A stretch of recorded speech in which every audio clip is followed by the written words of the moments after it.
Olá, eu sou Felipe Roque, sou médico hematologista aqui na BP. Bom, na nossa série Anemias, a terceira aula nossa, falaremos sobre como tratar a anemia. Tem 3 princípios principais aí do tratamento da anemia que são imprescindíveis. Então, como eu havia comentado com vocês, o diagnóstico de anemia nunca é o final da história. Na verdade, é a porta de entrada para a investigação mais aprofundada de uma doença que está por detrás disso. Bom, o primeiro princípio mais importante, talvez, é tratar a causa de base que está por trás da anemia. Então, o paciente tem um sangramento, você tem que interromper o sangramento. O paciente que tem uma destruição aumentada, você tem que parar a destruição aumentada. Porque se você não encerrar esse ciclo, você vai estar tratando a anemia, mas o processo de anemia vai recorrer ou não vai ser eficiente o tratamento. Então, um exemplo, o paciente que tem uma anemia por deficiência de ferro com um sangramento crônico. Você tem que saber de onde é esse sangramento. Então, por exemplo, uma mulher que tem um sangramento menstrual aumentado e que na avaliação de ultrassom transvaginal identificou que ela tem um mioma que favorece o sangramento, enquanto ela não resolver esse problema com o mioma, e aí tem diversas formas de você cuidar, você não vai estar resolvendo a doença de base. Então, você pode até repor ferro, mas não vai resolver, vai ter recorrência da anemia.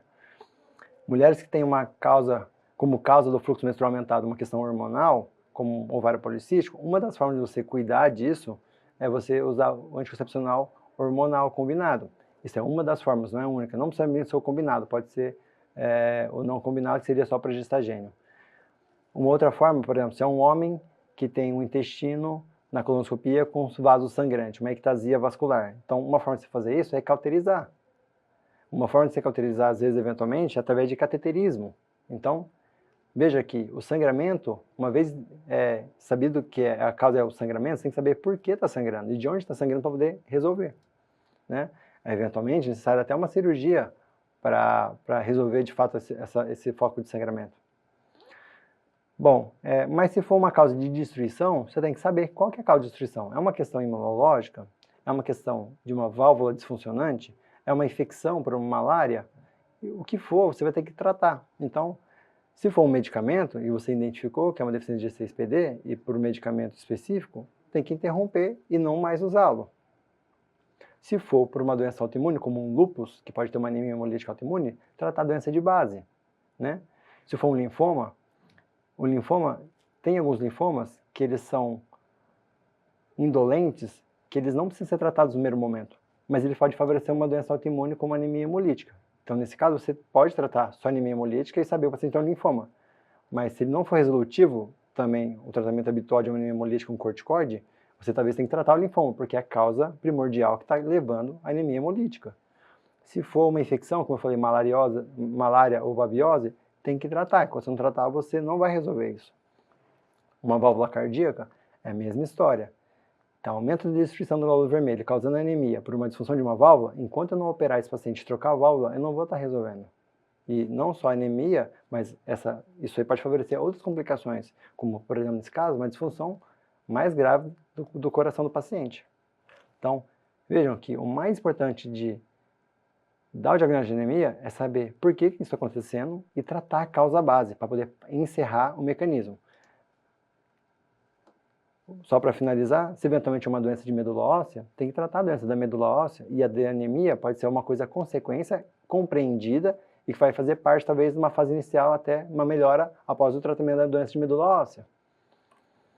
Bom, então, primeira coisa, tratar a doença de base. Segunda coisa, se for uma questão de déficit de alguma coisa, vamos repor. Então, se for uma falta de reposição de nutrientes faltantes, vai fazer lá B12, ácido fólico, ferro. Então, a gente tem diversas formas de oferecer esses nutrientes. Então, o ferro você pode oferecer por via oral, por via endovenosa. Claro que se o paciente, por exemplo, tiver uma cirurgia, um paciente que é pós-bariátrico, a absorção de ferro não vai ser ideal. Então, vai ter que fazer uma reposição endovenosa. Se for uma deficiência de vitamina B12, você pode oferecer por via oral, você pode absorver por via sublingual e intramuscular. Mas é a mesma situação, se é um paciente que ele tem uma gastrectomia, a absorção via oral, pela absorção pelo tubo gastrointestinal, que precisaria da produção de um fator intrínseco no estômago, não vai estar disponível, então não adianta. Tem que fazer ela de maneira injetável. muitas vezes da forma intramuscular. Subcutâneo é uma opção, mas não é tão eficiente quanto a intramuscular. O ácido fólico você pode oferecer de via oral, mas tem uma outra formulação, que é o folato, que pode ser via endovenosa também, né? E também é necessário, em algumas situações, também repor hormônios. Como eu havia comentado com vocês, um paciente com doença renal crônica que não tem uma baixa dosagem de eritropoetina, que por conta do rim disfuncionante, você precisa fazer reposição de eritropoetina, e a gente tem um sintético, que você pode ser administrado para poder melhorar essa anemia desse paciente. Senão ele pode chegar a valores bem baixos, como 5, 4. Se o paciente tem uma disfunção da tireoide, o hormônio tireoidiano, chamado levotiroxina, deve ser reposto, porque ele é importante para a produção do glóbulo vermelho através da eritropoetina de maneira indireta. E a mesma coisa, a testosterona. Você tem um paciente que tem uma baixa produção de testosterona, chamado de hipogonadismo, que pode ser hiper ou hipogonadotrófico, e em que o paciente ele tem uma menor disponibilidade de testosterona. Dessa forma, como eu havia comentado com vocês, a modulação que a testosterona faz na eritropoetina está prejudicada.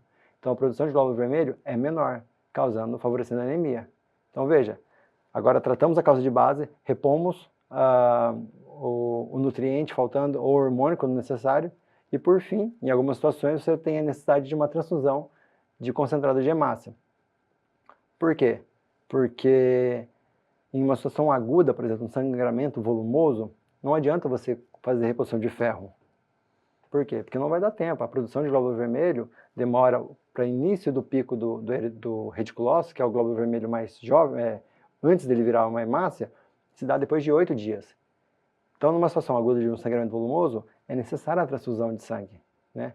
Ou, no paciente que em quimioterapia, aquela situação, às vezes a doença está ocupando a medula óssea, enquanto você não limpar a medula, o glóbulo vermelho não vai ser produzido de maneira eficiente. Então, você vai precisar transfundir. Ou, ainda assim, às vezes a quimioterapia ou uma imunoterapia também tem efeito tóxico na medula óssea. E nessa fase inicial, é esperado o paciente precisar de transfusão. E uma outra situação também, se você tiver uma doença primária da medula óssea, como uma leucemia ou uma doença mielodisplasia, algumas condições em que a produção vai estar prejudicada. Você tem algumas formas de abordar, algumas situações você pode fazer eritropoetina, mas às vezes você vai precisar fazer transfusão. Anemia plásmica é uma condição que você dar eritropoetina não vai ser suficiente. Numa fase inicial, você vai ter que transfundir esse paciente antes de ter uma proposta de um tratamento mais eficiente e duradouro, certo?